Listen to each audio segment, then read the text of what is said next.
My mother-in-law leaned across the Christmas table, her breath sweet with wine, and hissed, "If you don't give me what's mine, I'll make sure my son leaves you before the new year. Stay with me till the end, because what happened that night changed the way I saw love, family, and myself forever." The dinner table was dressed like something out of a magazine. Candles glowing, plates of roasted turkey and cranberry sauce lined up perfectly, soft carols playing in the background. I wanted to belong, to make a good impression. It was my first Christmas with my husband Ethan's family, and I'd spent the whole day smiling through their small talk, trying to ignore the judgment in Darlene's eyes. She had never liked me. I could feel it every time she said my name with that fake southern sweetness.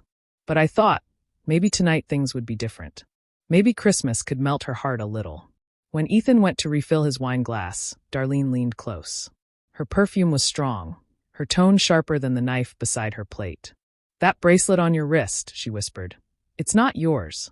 It belongs to this family. Your kind doesn't get to keep family heirlooms." For a moment, I didn't understand.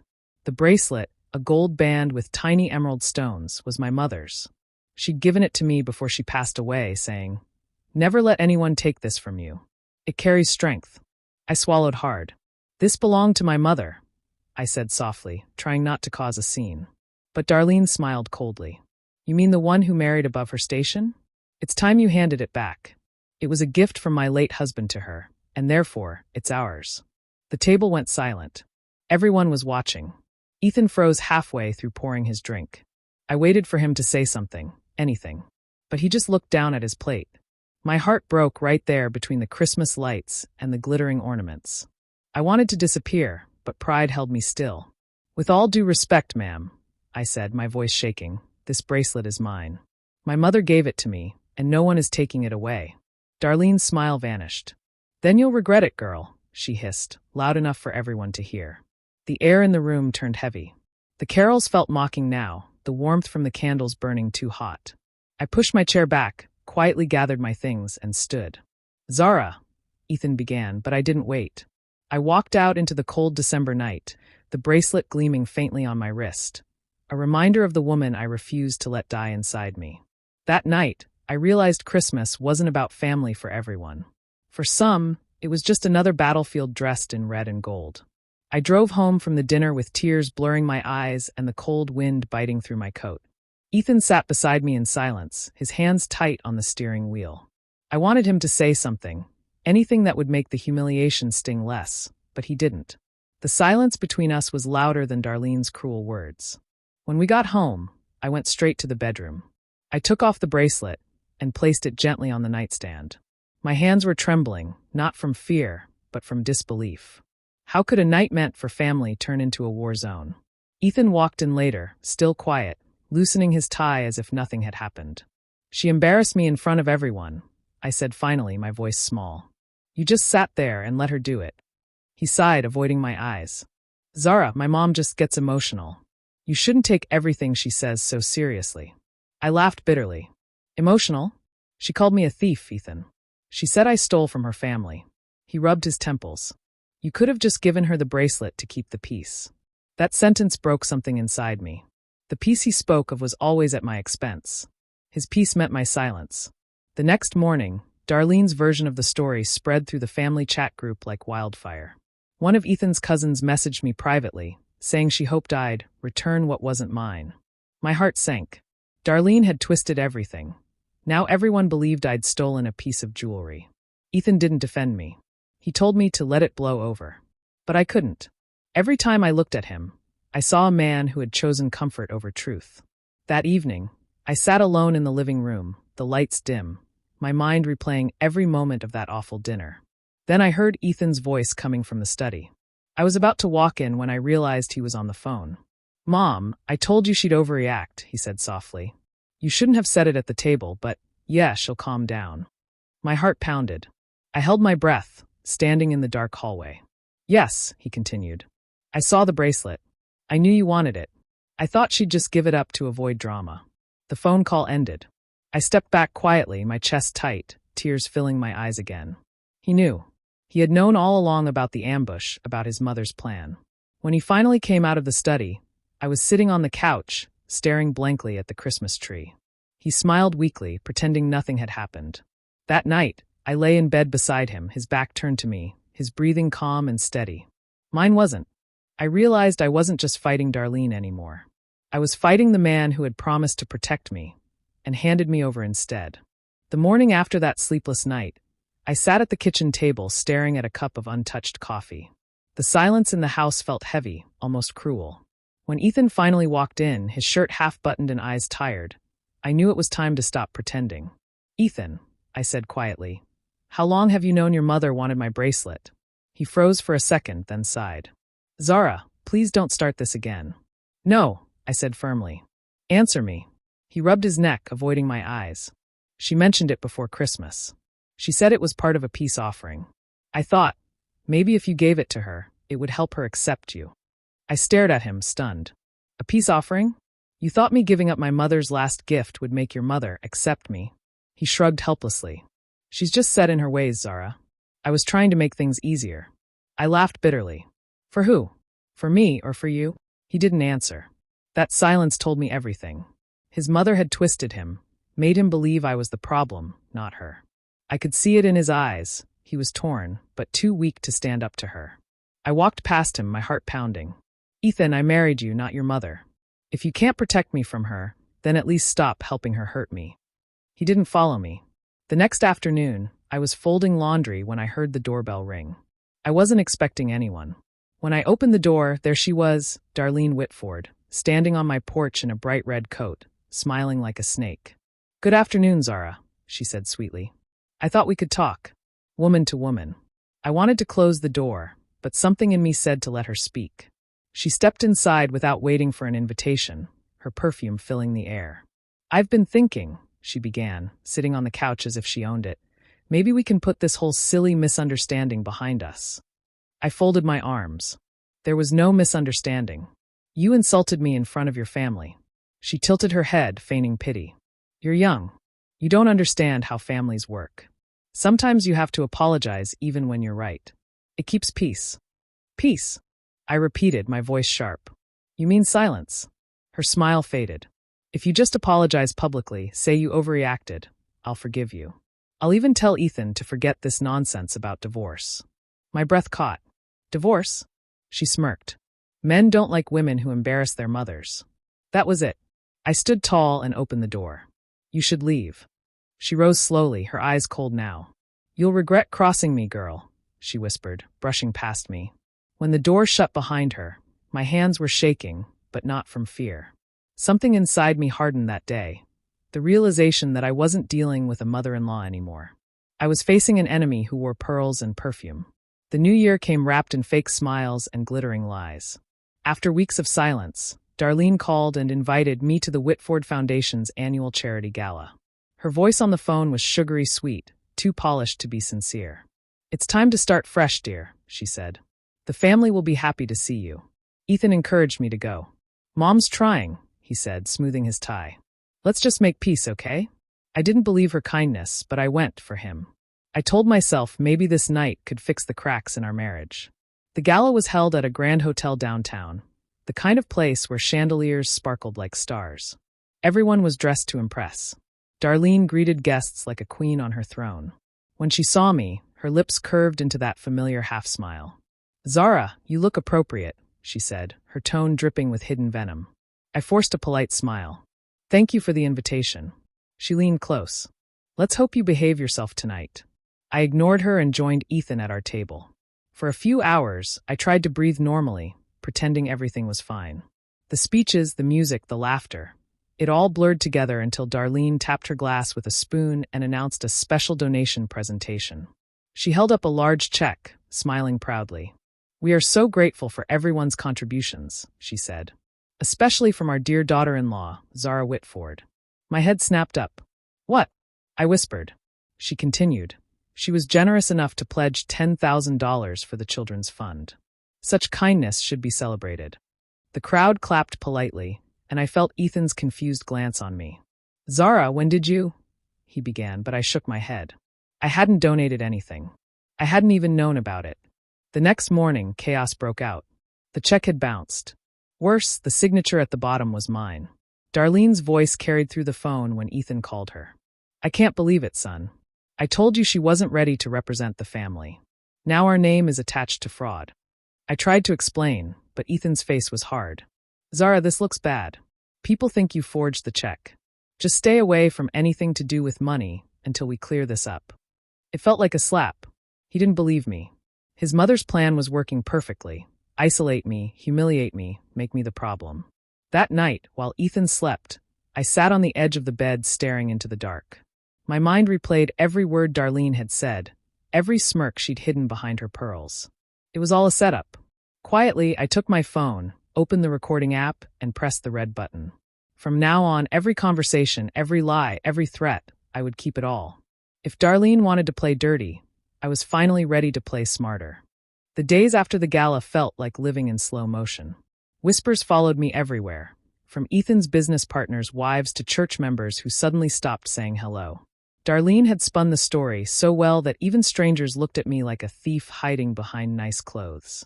I wanted to scream the truth, but no one was listening. Not even my husband. Ethan started spending more nights at his parents' house, saying he needed space. When I asked him if he still believed in me, he only said, "Zara, I just need time to sort things out." Time, that word cut deeper than any insult. His absence left the house cold, and my heart colder. One evening, after another long shift at the hospital, I decided to dig into the check scandal myself. Something about Darlene's story didn't add up. The supposed donation check had been backed by jewelry as collateral, a diamond necklace worth thousands. I never owned anything that expensive. That night, I sat at my computer, searching pawn shop records, bank statements, anything that could explain what she had done. And there it was. My name appeared on a pawn record dated 2 days before the gala, attached to that same diamond necklace. I felt my stomach twist. Darlene had pawned it herself, but forged my signature. She had used my name, my ID number, and even a copy of my work badge. I printed everything, hands trembling with anger and disbelief. I needed proof that would stand. That's when I called Nia, my closest friend since nursing school. She was the one who said, "You need help from someone who knows how these people work. Hire a private investigator." I didn't have much savings left, but I started picking up overtime shifts at the hospital. Double shifts, sometimes triple. Every extra dollar went toward hiring a man named Jordan Clay, a quiet but sharp-eyed investigator recommended by one of Nia's friends. When I told him what had happened, he didn't laugh or doubt me. He just said, "If she's forged your name once, she's done worse." Weeks passed. Jordan began digging into the Whitfords' finances, tracing transactions and pawn records.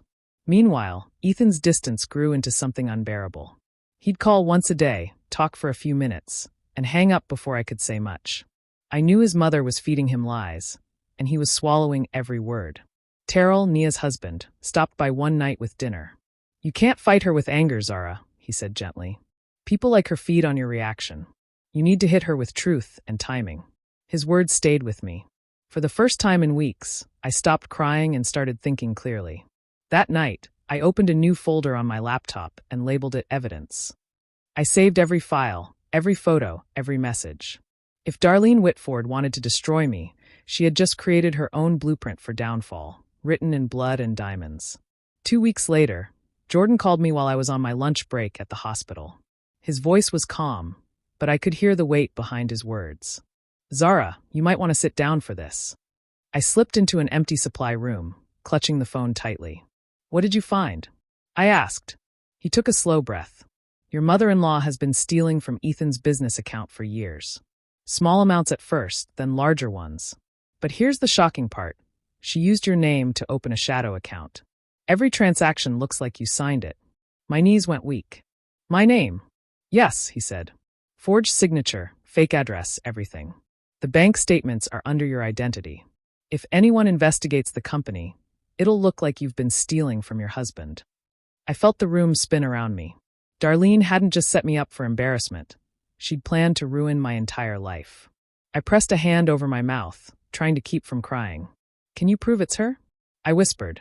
Jordan replied, "I already can." I traced her handwriting, the timing of withdrawals, and even her digital fingerprints. She's sloppy when she gets comfortable. But you can't confront her yet. Let her think she's winning. That night, I sat on my bed surrounded by papers, screenshots, and audio recordings. My heart pounded as I looked at all the evidence, Every lie, every stolen dollar, every signature that wasn't mine. The more I stared at it, the more something inside me hardened. This wasn't just revenge anymore. This was justice. When Ethan called later, his voice was distant again. "Mom says she's worried about you," he said. "She thinks you're obsessing over this whole situation." I bit back a bitter laugh. "Obsessing? Ethan, your mother forged my name, humiliated me, and turned your family against me. And you think I'm the problem?" He sighed. "Zara, you're making it worse by digging. Maybe it's time to let it go." Let it go. Those 3 words echoed in my head long after he hung up. I realized then that Ethan wasn't coming back, not emotionally, maybe not ever. And that was fine, because I no longer needed his protection. I had something stronger now, the truth. Over the next few days, I became colder, quieter, more deliberate. Every time Darlene called pretending to check in, I hit record before answering. Every word she spoke became part of my growing archive. I started moving like her shadow, unseen, but always listening. One night, I sat at my kitchen table with a single thought running through my mind. I won't expose her yet. I'll let her expose herself. Because people like Darlene don't fall when pushed. They fall when the stage beneath them collapses. And I was already building that stage, piece by piece, out of her own lies. The night of Ethan's father's retirement dinner arrived with a chill in the air that matched the one in my chest. I had chosen a simple black dress, elegant but not flashy. I wanted no one to say I came to impress or provoke. My plan was simple: to finally face them all, with calm dignity, and let the truth breathe its first hint of light. The Whitfords' mansion was glowing with gold lights, laughter spilling from the grand hall. Darlene greeted guests like a saint, her pearls catching the chandelier light. When she saw me at the door, her smile flickered, then returned with false warmth. "Zara, you made it," she said, kissing the air near my cheek. "How brave of you." I ignored the jab and walked inside. Ethan was at the far end of the room, surrounded by his cousins and business partners. When our eyes met, his expression was unreadable, tired maybe, but mostly cold. Dinner began with speeches and toasts. Everyone clapped as Ethan's father spoke about legacy, family, and trust. The irony almost made me laugh. Then Darlene stood up, her voice trembling dramatically. "Before we end this beautiful evening," she said, "there's something that's been weighing on my heart. I can't celebrate knowing there's dishonesty in this family." Every head turned. I felt my throat tighten. Ethan frowned but didn't stop her. "She may fool some of you," Darlene continued, her hand on her chest, "but not a mother's eyes. My son's wife has been stealing from our family. From the business. From us all." The room went silent. Gasps echoed. I stood slowly, forcing my hands to stay still. "That's a lie," I said clearly. "You forged my name, Darlene. You know exactly what you did." Her eyes widened in perfect mock innocence. "How dare you? After everything we gave you? You ungrateful." She broke off with a sob, burying her face in a napkin. The crowd murmured in sympathy. Ethan stood, his face pale. "Zara," he said quietly, "if you have proof you didn't do this, now's the time." I looked at him, searching for any sign of the man I married. But there was nothing. Only doubt. "I shouldn't have to prove what you already know," I said. He clenched his jaw. "Then I can't do this anymore. I can't keep defending you when the evidence says otherwise. Maybe Mom was right about you." The words hit harder than I expected. "Right about what?" I whispered. He hesitated, then said it. "That you only married me for the money." A sharp pain tore through me. My knees almost gave out. Around us, whispers spread like wildfire. Gold digger, liar, shame. I didn't cry. Not in front of them. I lifted my chin, turned, and walked out of that glittering hall, my heels clicking against the marble floor. When I reached my car, I pulled out my phone and quietly emailed myself every file. The recordings, the statements, the evidence. The night might have ended in betrayal, but I knew the truth would outlive their lies. For the next 2 weeks, I stayed at Nia and Terrell's apartment, their warm home a sharp contrast to the cold silence of my own. Every morning, I woke up determined to breathe again, to think clearly, and to stop letting Darlene's manipulation control my life. Nia made me tea, cooked meals I barely touched, and Terrell offered quiet encouragement, never asking questions, just letting me gather my strength. During those days, I replayed the betrayal over and over in my mind, but this time with strategy instead of anger. I reviewed every file, every recording, every document, making sure nothing could be disputed. I wanted precision. I wanted proof that couldn't be twisted or dismissed. Then Jordan called with news that made my heart pound. "Zara," he said, "you're going to like this. Ethan's company is under a federal audit. The auditors have already noticed suspicious withdrawals. And Darlene's secret accounts, the ones with your forged signature, they're under review." I sank into the couch, gripping the edge of the armrest. "So it's finally catching up to her?" "Yes," he said. "And she doesn't even know you have all the evidence. You could hand it over to the authorities now and watch them collapse. But if you wait, you could expose them publicly, where everyone sees the truth." I closed my eyes, picturing Darlene standing there, pretending innocence while her empire of lies crumbled around her. I imagined the whispers, the shocked faces, the humiliation she so loved to inflict on me now returning to her. A small, cold smile touched my lips. That would be poetic justice. "I want to wait," I told Jordan firmly. "I'll let her ruin herself in front of everyone. I'll make sure she can't twist it, can't manipulate, can't cry her way out of it this time." He chuckled softly. "Smart. You've got patience, and patience is more powerful than rage." Over the next days, I planned quietly. I practiced my calm, rehearsed my tone, and made sure every piece of evidence was ready to go. My phone became my safe, holding the recordings, the bank statements, the digital proof of every fraudulent act. I even created a timeline to make sure the story would be undeniable. Through it all, I kept my emotions in check. No crying, no shouting, no impulsive confrontation. Instead, I focused on the fact that justice was finally in motion, even if it was slow. Darlene had underestimated me. She thought I would crumble after the retirement dinner, that I would disappear quietly. But I wasn't going anywhere. By the time I returned to my apartment in Atlanta, I felt stronger than I had in months. The fear and shame had faded, replaced by clarity and purpose. I knew exactly how I would act, exactly when, and exactly what would be revealed. This wasn't revenge in the moment, it was revenge perfected. I had waited, I had gathered evidence, and now I was ready. And when the time came, everyone would see the truth, and Darlene would have no lies left to hide behind. A year had passed since that terrible Christmas when my world had seemed to shatter. The snow was falling lightly on Atlanta streets, but this time, the chill didn't reach my bones. Darlene had called a week earlier, her voice honeyed and false. "Zara, darling, it's Christmas. Let's put the past behind us. Come join us for old time's sake." I stared at my reflection in the mirror, smoothing the fabric of my emerald green dress. Elegant, calm, collected, the Zara they had tried to break last year. But this time, I wasn't walking in as a victim. I was walking in as someone prepared, armed with truth. I had rehearsed my plan quietly for months, making sure every recording, every document, every shred of evidence was ready to be revealed. When I arrived at the Whitford mansion, the door swung open, and there she was. Darlene, pearls gleaming, hair perfect, smile fixed. "Zara, you came," she said, as though I had done her a favor. I nodded politely, stepping into the grand hall decorated with gold ribbons, twinkling lights, and a massive Christmas tree. Ethan was there, looking tense, trying to act neutral. His father greeted me warmly, unaware of what was about to unfold. The family mingled, exchanging pleasantries, laughter masking the tension that hung just beneath the surface. I stayed quiet, observing, waiting for the right moment. It came during dessert, when Darlene had just finished recounting a story about her charity work, soaking up attention. I stood, holding my phone subtly in my hand. "Everyone," I said, my voice calm and steady, "I think it's time the truth comes out." Eyes turned to me, curiosity mixed with suspicion. Darlene's smile faltered ever so slightly. I tapped play. From my phone came the unmistakable sound of Darlene's voice, candid, unguarded. She admitted to siphoning money from Ethan's business, forging my signature, and manipulating the family to humiliate me. Every lie, every betrayal, every scheme laid bare in her own words. The room went silent. The clinking of cutlery stopped. Faces froze. Ethan's father's expression changed from confusion to disbelief, then to rage. He stepped forward, his voice strong. "Darlene, I cannot believe you would betray this family in such a way. You are no longer my daughter-in-law.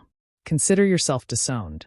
Ethan stood next to his father, stunned, his hands shaking slightly as he realized his mother's lies had cost him everything. The auditors had already frozen his company accounts, and now the truth was public. His reputation, one he had built with years of work, began crumbling in front of everyone. Darlene's eyes widened, panic replacing her confident mask. She opened her mouth, but no words could save her. The room was heavy with silence, broken only by whispers of disbelief and shock.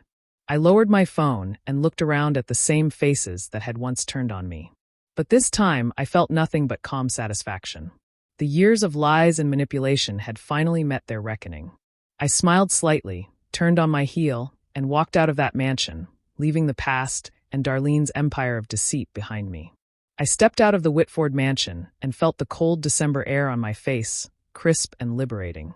The snow crunched softly beneath my heels as I walked down the driveway, my heart lighter than it had been in years. Inside, the chaos of Darlene's exposure still lingered. Whispers, gasps, and the stunned faces of the family who once humiliated me. But I didn't look back. I didn't need to. My statement had been made loud and clear, without a single word from me. On the polished dining table inside, I left my mother's heirloom bracelet. It shimmered faintly in the chandelier light, a symbol of love, memory, and resilience. Not surrender, not apology, but a final, quiet declaration: I was free. That bracelet had survived Darlene's greed, her schemes, and now so had I. The days that followed were surreal. News of Darlene's criminal charges spread quickly: forgery, fraud, and financial manipulation. She had tried to destroy me, and instead, she had destroyed herself. Ethan's world crumbled as well. His company, already flagged during the federal audit, began filing for bankruptcy under the weight of the evidence. The man I had once loved, who had wavered and failed to defend me, now faced the consequences of his family's lies. I didn't rejoice in their pain. That wasn't my purpose. My satisfaction was quiet, steady, like a fire that warms rather than burns. I had waited, planned, and acted with precision. The revenge was not cruelty, it was justice. I packed my belongings and moved to Houston, leaving behind the mansion, the whispers, and the family that had tried to cage me. I found a small clinic in a bustling neighborhood filled with immigrant families, people who needed help, care, and someone who understood their struggles. I opened the doors, and the community welcomed me with open arms. I dedicated my work to women like me, strong, resilient, and deserving of their dignity. Every day I worked, healed, and built something lasting. The clinic became more than a place of care. It became a symbol of rebirth, a reminder that pain and betrayal could be transformed into strength and purpose. I saw women leave with confidence, mothers smile with relief, children thrive under care. That bracelet, left behind in Atlanta, was no longer mine physically, but it had traveled with me in spirit, a reminder that strength and memory can never be stolen. Some nights, I sat by the window after a long day, watching the Houston skyline glitter. I reflected on everything that had happened, the betrayal, the humiliation, the fear. And I realized that revenge hadn't made me cruel, bitter, or hardened. It had made me whole. I had survived Darlene, survived the lies, and survived the silence of someone I loved. But more than that, I had reclaimed my life. I had found peace not in punishing others, but in standing tall, living fully, and helping those who needed me most. And for the first time in a long time, I smiled, free, unbroken, and finally complete. Do you believe Zara made the right choice by standing up to her mother-in-law and leaving everything behind? Or should she have tried to fix things with Ethan and his family? Share your thoughts in the comments. I'm really curious to hear what you think. And if stories like this inspire you, make sure to subscribe and hit the notification bell so you never miss a new one.